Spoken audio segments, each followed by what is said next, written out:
And you're all set to go.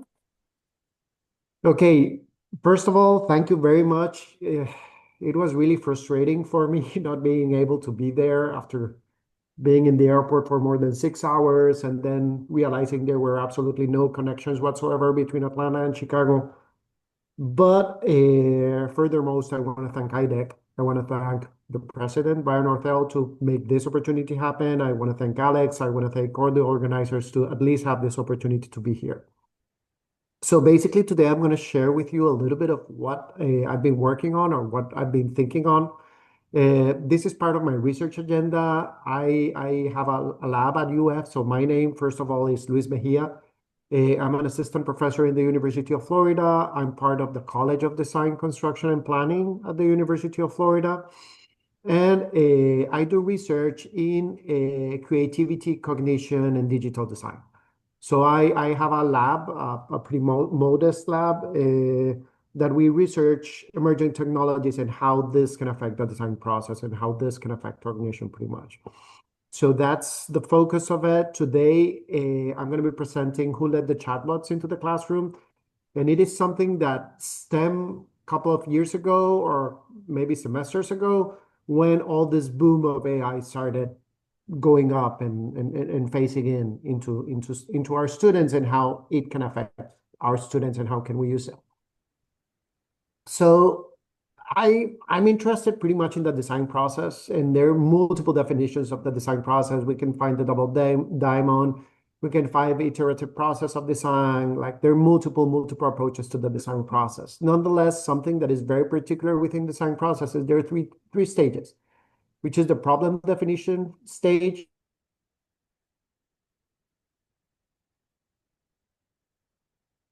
I wanted to start segmenting this and understanding, okay, we have AI and we have the boost of AI. How can we start implementing this within the design process to help yield more creative outcomes or help our students approach ethically AI within the design process? So in this particular approach, I'm focusing on two parts of it, which is the problem definition stage and the conceptual design stage. That is pretty much what I'm doing. I know a lot is there happening on the detailed design stage. Like anyone who right now with SketchUp, we have diffusion or D5 render engine. We can pretty much do a lot with AI in terms of I want my render to look like this. I want my render to have these materials. I want this look on my render and whatnot. But I was looking more in that initial stages of the design process, and that was pretty much my initial focus on this. So Gen AI is there. It is to stay. I believe we're all embracing it. We're all using it. We use Adobe Firefly for image generator, as I was mentioning. We use SketchUp diffusion. We use D5 render. We use ChatGPT and Claude and all these devices. So it is there, and it's making our process move forward. It's influencing the way our students engage with design at UF in particular. We look at the implementation of AI lateral to all programs. We are trying to embrace it, and we're noticing something, and is that AI literacy is very important for graduating students. They know they need to be AI proficient. They need to do prompting. They need to realize what the influences of prompting are. So that is pretty much how we are using AI at this moment. So I went first and say, okay, what do we have in AI? We have text generation, which is large language models. We have image generation. We have audio and music. We have Sora, which is video generation. We have multimodal use of AI. We have 3D generation. Like, for example, if you have not explored, there's a platform. It's very basic at this moment, which is called Maquette AI, which actually is an interior design platform using AI. So we use it for code. I teach Unity to my students, for example, and they hate Unity because the learning curve is very steep. But through the use of AI, they can start making stuff and they can start understanding the basics of it. So we do code, Unity coding, Python coding using AI. So we have all this type of different variances of AI. How can we use this within the design process? How can we appropriate this within the design process, ethically speaking? So I'm focusing on this first venture on image generation and text generation. So this is like a two-step study. I started initially just doing image generation. Then I made students infuse personality traits in chatbots, and that is pretty much what I'm going to be sharing right now. So image generation models, we have right now at the beginning, they were different. Right now, we can just by working on a large language model like Claude or like ChatGPT, any of the versions, 4 or 5, we ask it to generate images and it will be able to generate image. So that differentiation between the two types of AI, it's pretty much somehow blending in between, or at least in these two that I was focused on. So we have Adobe Firefly, as I mentioned, we have D5 Render, we have Diffusion, and our students are engaging with this. But that was not the focus because for example, D5 and Diffusion is more the end of the pipeline, while I wanted to look at those initial stages of the design process. And we have large language models. So we have GPT-5, we have Claude, we have Gemini, we have Perplexity. So we have these large language models that basically what they do is they tokenize or they make the words become numerical indicators that they measure probability of what's going to come next. And according to what's going to come next, that is the way they predict or they start making reasoning. And we can play, if we go into the architecture of the algorithm, we can play with how much accurate or diffuse that responses are. And that can give much or less creative outcomes when we go into this. Okay. So I had 3 basic research questions, and they were, how can we ethically include the use of AI within the design process? What's the level of acceptance of students using AI within the design process? And what could be the influence of AI? And I'm going to be very clear with this. This is the influence of AI in self-perceived creativity. I have a second stage that I want to move forward with this study, and it's measure actually creativity of the outcomes. So I've been teaching this, I will not say this cohort of students, but this level of students for a while right now. And I can pretty much assess what is the difference between the implementation of AI and try to compare this in terms of creativity of the outcomes before the implementation of AI. So I will not read all this. This was the mission basically on stage 1. They were working with a hotel lobby.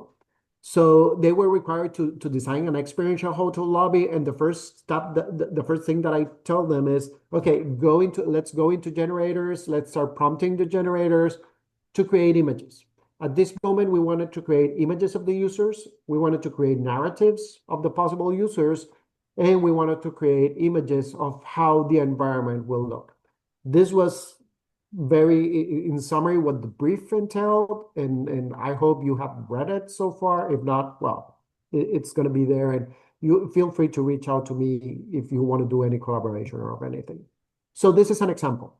So this student, she developed this type of persona in which it was a social millennial, and you can see the image is completely AI generated, the narrative of this, okay, because one of the things I gave them pointers like, hey, this is what you need to retrieve from AI.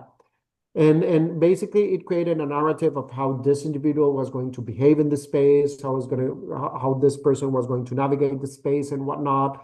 And it gave an initial prompt or an initial image of, okay, this is the space for that individual. But the interesting part is when they start prompting this is the actual project of the student. So this was the actual project in which it was completely space planned, it was completely modeled, this is modeled directly.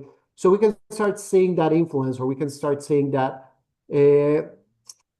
somehow generator or primary generator that AI just by image generation is helping you.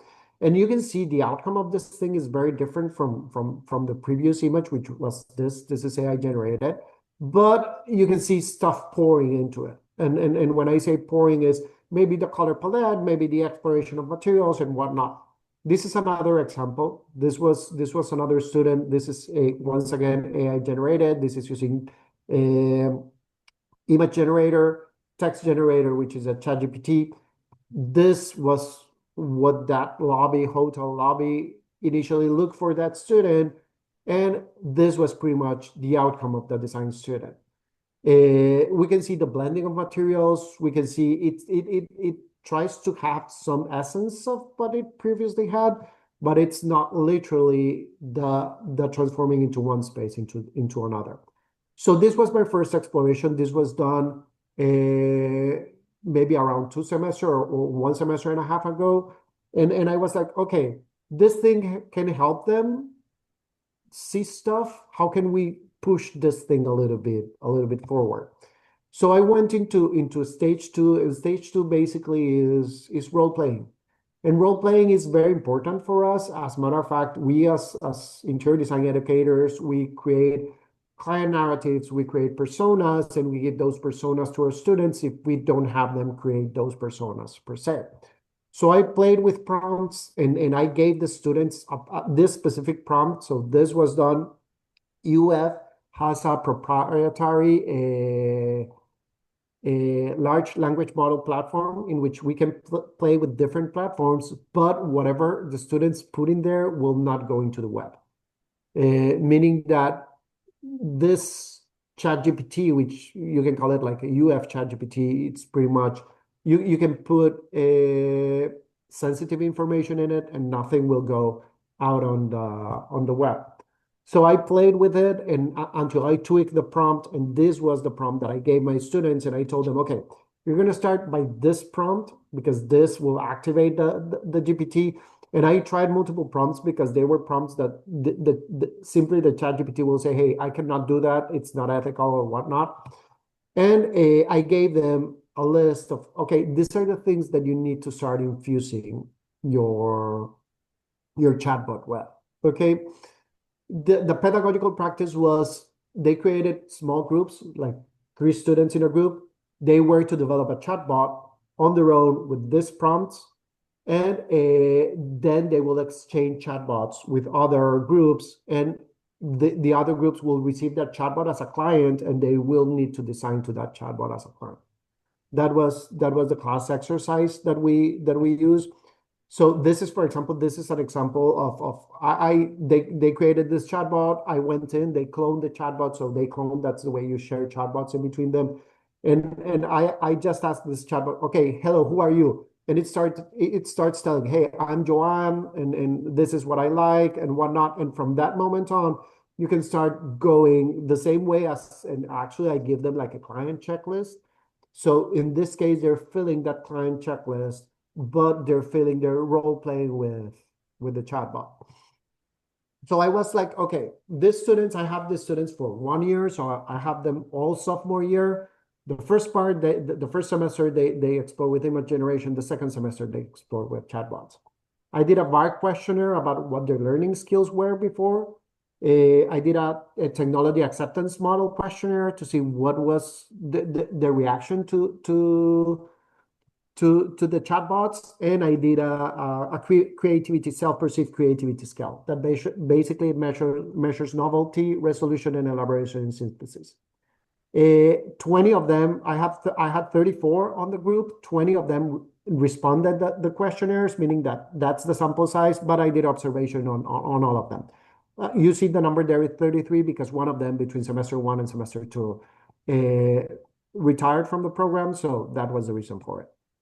So basically, most of them were female, all on the same age gap, sophomore level.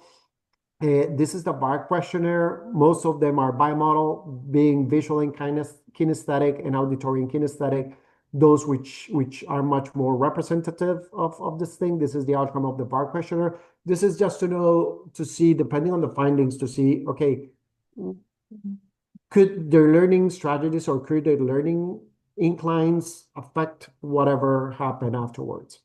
So I did the technology acceptance model. Technology acceptance model basically is perceived usefulness, perceived ease of use, enjoyment, and intention to use. These are the responses. So the chatbots allow me to explore the ideas. You're going to see that this first questionnaires, they're mostly, this is a Likert scale in which actually it was a frown face and a happy face, and they play with that thing. But you're going to see most of them are going to be between 4 and 5, and definitely a couple of them they didn't like chatbots at all. So all chatbots allow me to explore the ideas. This is the outcome. Chatbots allow me to help to think more creatively. They agree, they don't fully agree, but somehow they agree. You can see level 4 is the higher one there. And help me to propose new things. Yes, somehow. And definitely you can see there's a couple of them which are in level 3 that they don't think it's as helpful. So the easy of use, they find it pretty simple of use, like was clear and understandable. Yes, it was clear and understandable. It was easy to use. Yes, we can see the curve more skew to the easy of use. It was easy for me. We can still see that there's a skew going to the positive side of it. Now, enjoyment, they definitely enjoyed the activity, and that is something that after speaking with them and they say, hey, it's interesting. It helped them realize about the possibilities. Some of them crash their chatbots, like they were prompting wrong and they crashed their chatbots, and they required to start again from scratch, developing the chatbot and infusing the personality traits. Some of them, it was very interesting because some of them found that when they asked the chatbot were giving them as a client requirements that were not feasible. And they were like, hey, this guy wants to have, I don't know, a kitchen in the middle of the bedroom, and that doesn't make no sense whatsoever. And I was like, well, you're gonna find clients like that in the real world. Now the question is how can you drive them to make a more rational outcome to say, okay, this doesn't make any sense. Let's move it elsewhere or something like that. Once again, perceive enjoyment. It was pleasant, most of them, and you have a big gap here. You can see there's no threes. I have twos, which was strongly disagree with agree. I felt enjoyment using chatbots. Once again, the perceived enjoyment. Will I repeat the same experience? And then we measure creativity, and we added a couple of questions there, and this is based on the creative product semantic scale that measures novelty, resolution, and elaboration and synthesis to see, okay, do they feel this thing makes them do new ideas?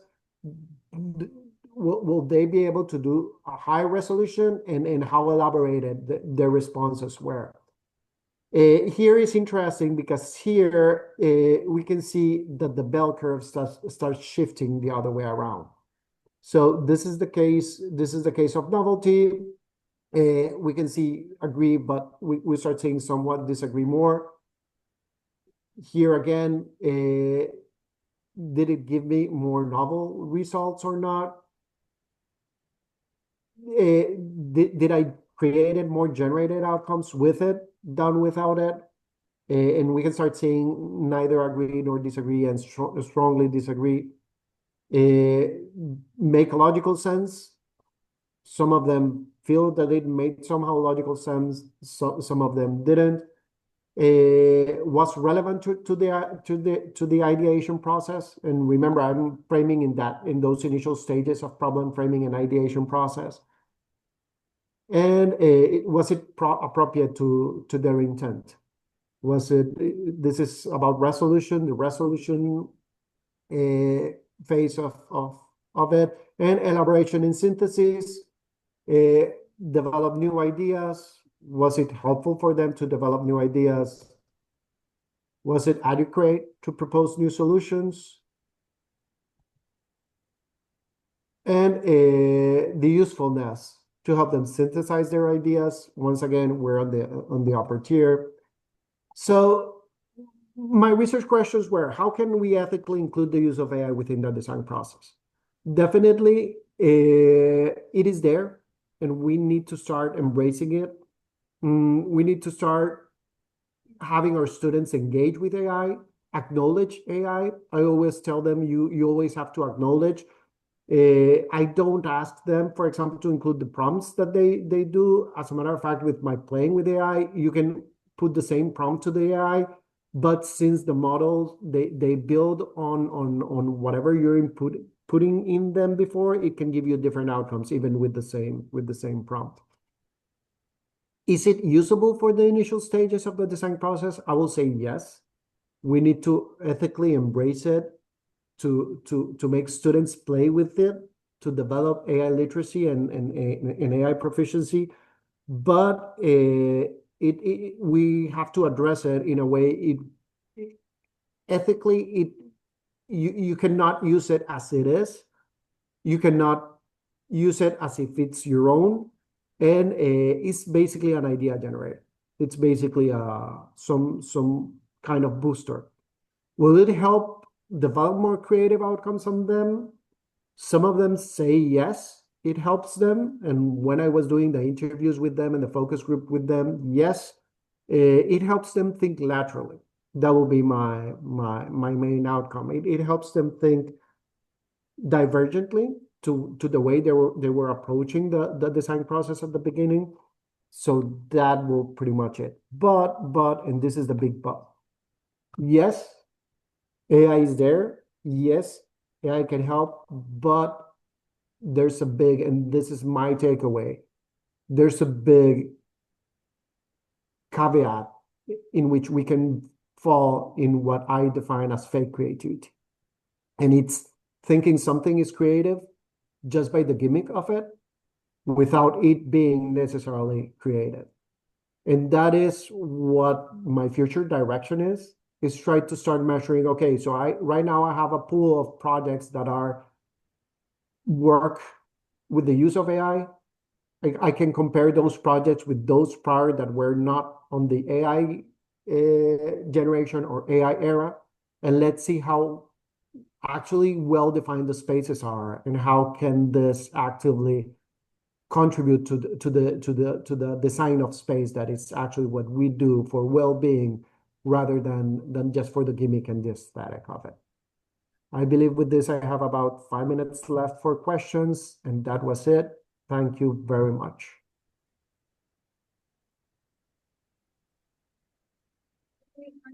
Can you hear us okay?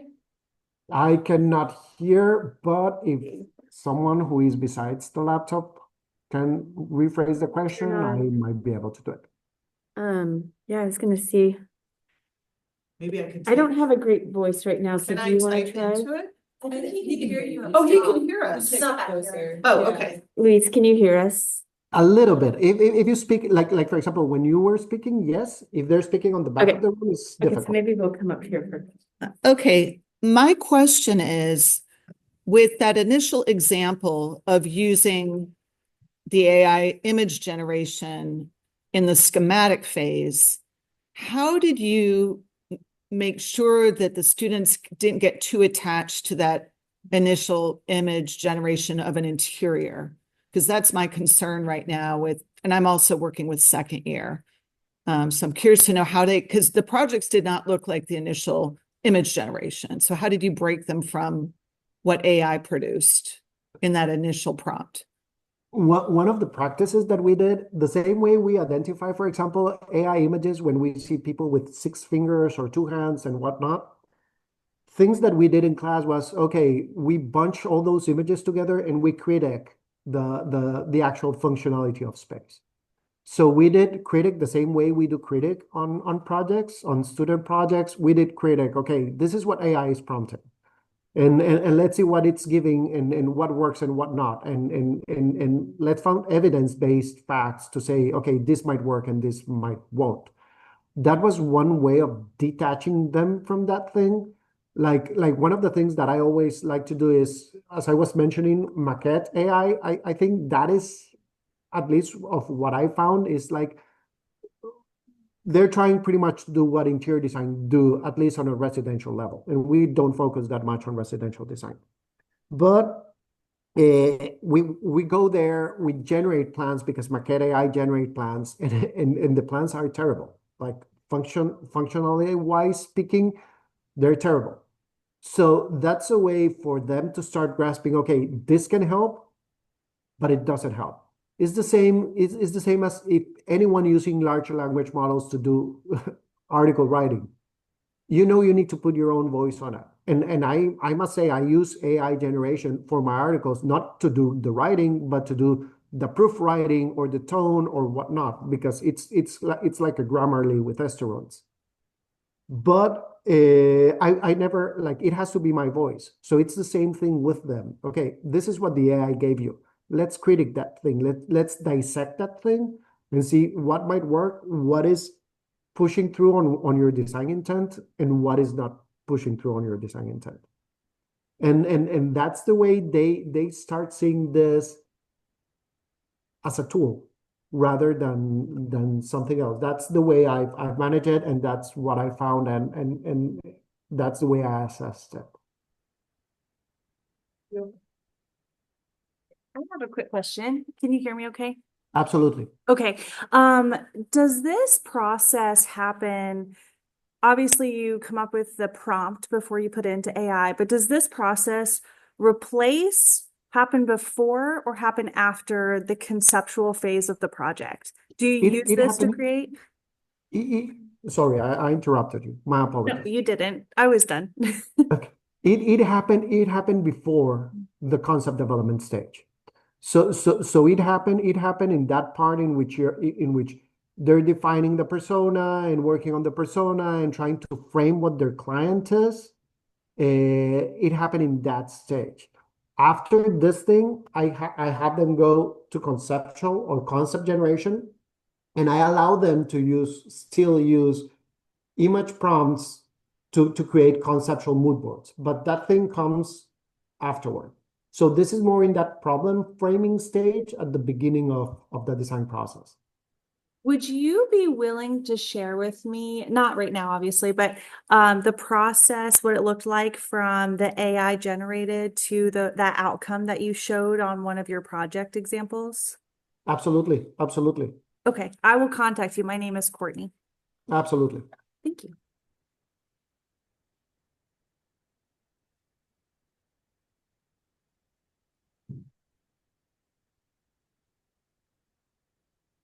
I guess we have no more questions.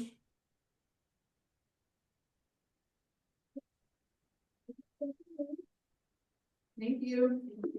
Thank you very much for giving this opportunity. I'm very grateful. Do you have the QR for the people who want the CEUs? Did they give that to you for your presentation? I didn't see it.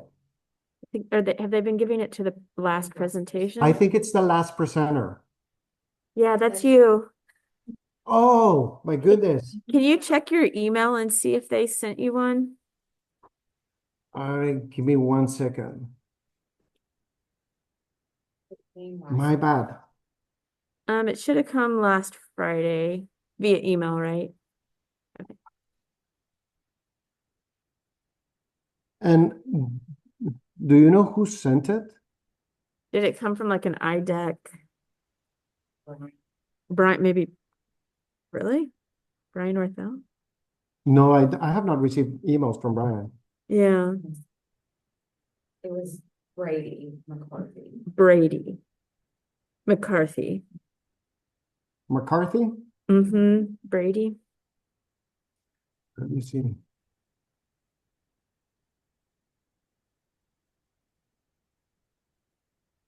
Here I find it. Give me 1 second.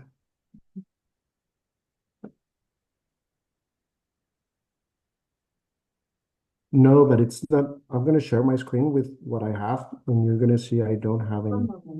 There's a link in there in the email. This is what I have. Oh no. There's a link. That's Okay. what If you go to the email, and this is the unique- email. yeah, that link. This link. Okay.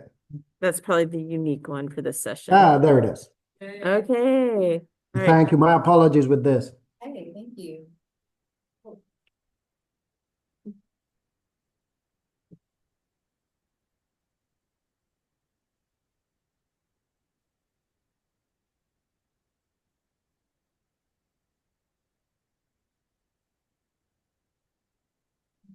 Everybody read it? Okay.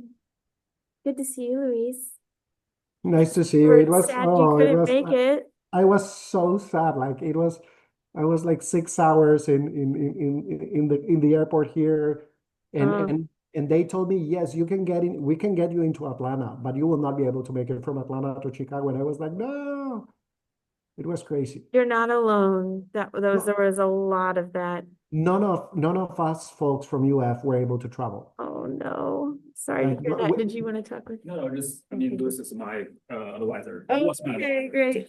Hey, Louis, can you hear me? Can you see me? Hello, Shu. Hey, I'll just say hi to you and I made it. Yes, yes. Good luck. Good luck. I will be looking at your presentation. Yeah, no problem. I'll see you in the afternoon. Yes, and also, by the way, this is a great presentation, and I'm glad to hear that what you are doing right now. Yeah. Thanks, Shu. Have a good one, everyone. Bye-bye. Yeah. Actually, I mean, I've been reading kind of following your research like throughout the years, especially when I was at the beginning of my PhD journey. I was kind of on the fence of whether I should dig deeper to the sustainable design, and I know you are kind of expert or really have that expertise on that area. Then I was just reading some of your work, and then I'm glad to hear that you are also putting the budget into the studio or into coursework. That's totally awesome. Yeah. So you're in the PhD program right now? No, I graduated. You finished, okay. Yeah, Are you working in no, I'm still because I graduated in last summer, and then although I got some job interviews in the spring semester, but it didn't go quite well at the moment, so I'm still looking for a job right now. Yeah. Good luck. It's been tough and hard. Yeah, Yeah. especially with those the policy from the federal government and Yes, ridiculous. yeah. Ridiculous. Well, wishing you so much, luck in that search. Yeah, no problem. Thank you. Thanks for coming No today. problem, no problem. It's very intriguing, the topic, and I'm really looking for this. Like, because I haven't seen, I don't remember seeing any Please take study, and not study, the presentations that really talk about doing the energy simulations in interior design, know. world. But in the architectural world, where the climate or sustainability design, then there's tons of work focus on that. But Yeah. I'm glad you made it. We're trying, That's the third out. like a building block. Yeah. All right. Nice to meet you. I hope you. Yeah. Thanks. How are you doing today? Okay. Never just get there. It's just. I've run into multiple people who picked up spots. Like those of us who in Chicago, like. Right. Did you just finish the presentation? Yeah. Thank you this morning. I don't know if the other. Did you go to the big one? The state of Yeah, how was that? I'm curious. It actually helped me a little bit, I mean, it helped me a little bit because it gave me some connections to talk about the arts academy thing that I'm really trying to do. Because one of the designers is starting to train about big things, and institutions that they're not. But the rest of us was kind of like, that's the situation we're in, this is how we're doing. I know we have to. Yeah, it was a pain question. That's what I'm saying, that's what I'm trying to.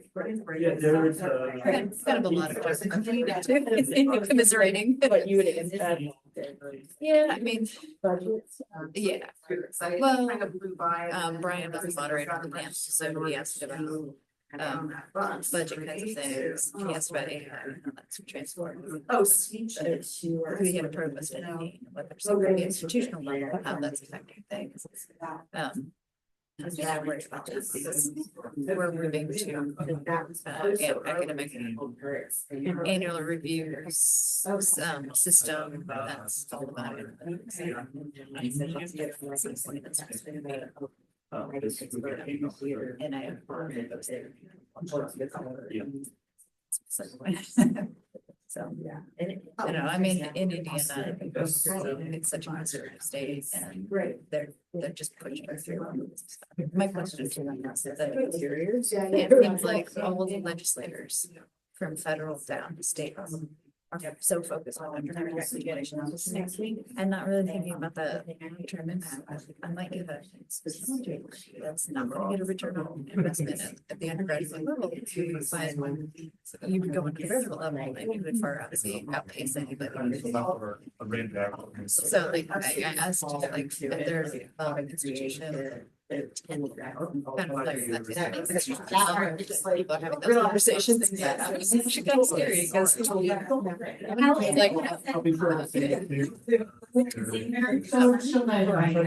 just kind of came back to like we as faculty gave us that question. We still A lot of things questions, conversations. Okay. Yeah. Yeah, so That was kind of my big takeaway that I was like, ooh, that's. Do you all need this in the next session? I got my own. Okay, because this is Alexander's, I think. Okay. I'm gonna end.